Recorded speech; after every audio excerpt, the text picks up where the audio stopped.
Hello दोस्तों, नमस्कार। आपकी मेरे चैनल प्रॉपर्टी इन्वेस्टमेंट जर्नलिस्ट से स्वागत है। मेरा एक दूसरा भी चैनल है पैसा और सुकून सब ठीक ठाक है। काइंडली सब्सक्राइब बहुत दी चैनल। तो हमने देखो एक नई सीरीज शुरू की है, न्यूमरोलॉजी, पामिस्ट्री और एस्ट्रोलॉजी।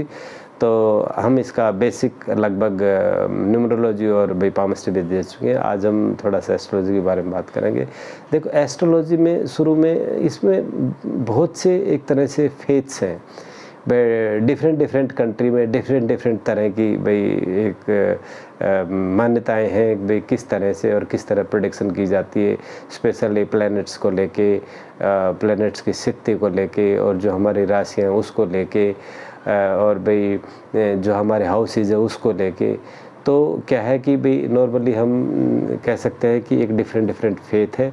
बट आप ये जानिए जो भी फेथ है वो एक तरह से कैलकुलेटेड वे में किया गया है कि भाई किस तरह से ये चीज़ें हम इस तरह प्रेडिक्ट कर रहे हैं। उस ऐसे ही नहीं बोल दिया कि भाई हाँ ये काम ऐसे होगा तो आप मान लीजिए कि ऐसे होगा, नहीं।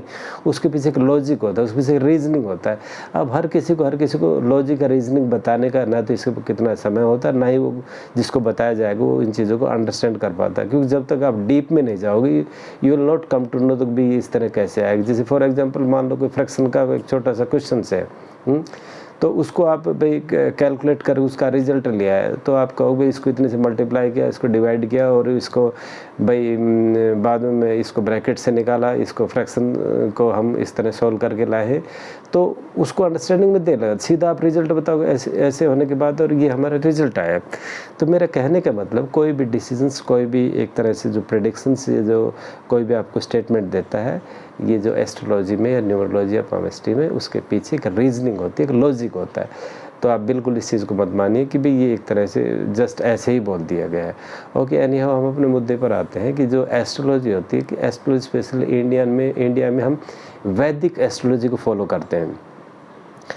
भाई हर किसी की अपनी मान्यता होती है, जिस तरह हर रिलीजन्स की अपनी मान्यता होती है, एक फेथ क्रिएटेड होता है और उस तरह से भाई हम उसके भाई डेडिकेटेड रहते हैं उसके प्रति।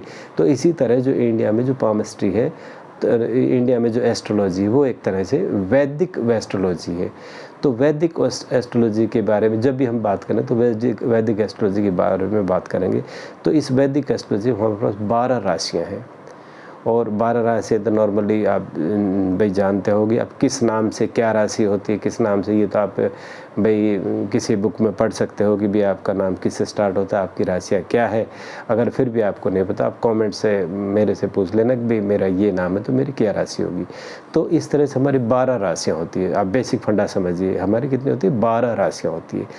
अब एक चार्ट होता है जो भाई एक पामिस्ट्री ना, एक जो एस्ट्रोलॉजी का चार्ट होता है, उस चार्ट में 12 हाउसेज होते हैं। हाउसेज का मतलब ये होगा कि भाई घर, कौन सी राशि या कौन सा प्लैनेट किस घर में बैठा है, तो वो हमारे हाउसेज होते हैं। हाउसेज भी हमारे कितने होते हैं, 12 होते हैं। ठीक है, ये 12 भाई हमारा एंटी क्लॉकवाइज हम इसकी काउंटिंग स्टार्ट कर देते हैं। एकदम अगर हमारे पास सामने चार्ट रखा है तो सबसे ऊपर टॉप वाला जो हमारा स्क्वायर रहेगा वो एक तरह से 1 नंबर होता है। कि जैसे कि आपने चार्ट को भाई सीधा चार्ट पकड़ा है, सीधा चार्ट में सबके ऊपर लाइन होगी, तो उस लाइन में जो सेंटर में होगा, उस सेंटर में का बॉक्स, जो सेंटर का बॉक्स होगा, सेंटर में जो घर होगा उसका 1 नंबर होगा। तो इस तरह से हम इसको भाई 1 बाय 1 करके और भाई एंटी क्लॉकवाइज जाएंगे। 1 2 3 4 5 6 7 8 9 10 11 12 हमारे हाउसेज हो गए। तो हम कहेंगे थर्ड हाउस कौन सा है, तो थर्ड हाउस हमारा 9 o'clock पे होगा। क्लॉक जैसे आपके सामने, आपको पता है कि भाई 12 o'clock पे क्या हमारा इंडिकेशन है, 3 o'clock पे क्या है, 6 o'clock पे क्या है। और तो इस तरह से हमारा जो 1 to 3 भाई जो थर्ड हाउस होगा वो हमारा भाई 9 o'clock की तरफ होगा। इस तरह हम 1 2 3 4 5 लाइक दैट करके एंटी क्लॉकवाइज जाएंगे। ये हमारे 12 हाउसेज होते हैं। तो 12 हमारे राशियाँ होगी और 12 हमारे हाउसेज होंगे। अब हम आते हैं प्लैनेट्स पे, जिनका मेन इफेक्ट होता है। भाई प्लैनेट्स बेसिकली क्या है कि प्लैनेट्स हमारी एक तरह से इस यूनिवर्स में हेवनली बॉडीज़ है, तो उसको हम एक तरह से भाई जैसे हमारे 9 प्लैनेट्स, तो total number of the planets कितने, 9 है। तो उन प्लैनेट्स का किस घर में रहना और उस घर में कौन सी राशि का रहना है, जो एक कॉम्बिनेशन से है, ये एक तरह से प्रेडिक्शन क्रिएट करते हैं।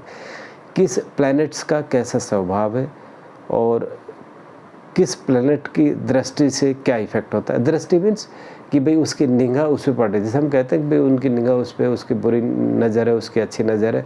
तो इसी तरह जो प्लैनेट्स की जो नज़र, प्लैनेट्स की जो निगाह होती है वो बॉक्सेस पे, वो एक तरह से हमारे हाउसेस पे होती है, घर पे होती है।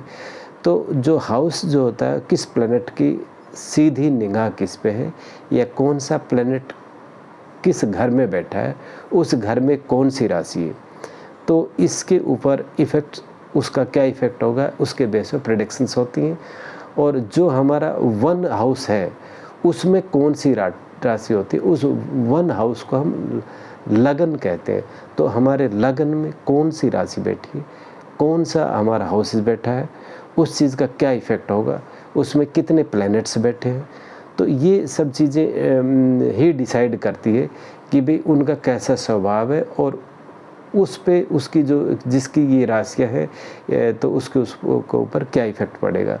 तो that will understand in the coming video.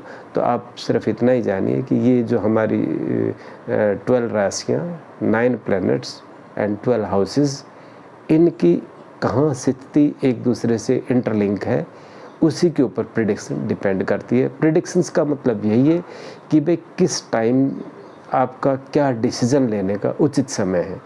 बस इसका अगर हम मोरल जानना चाहें तो एस्ट्रोलॉजी में यही है कि कौन सा समय आपके लिए सही डिसीज़न लेने के लिए शुभ है।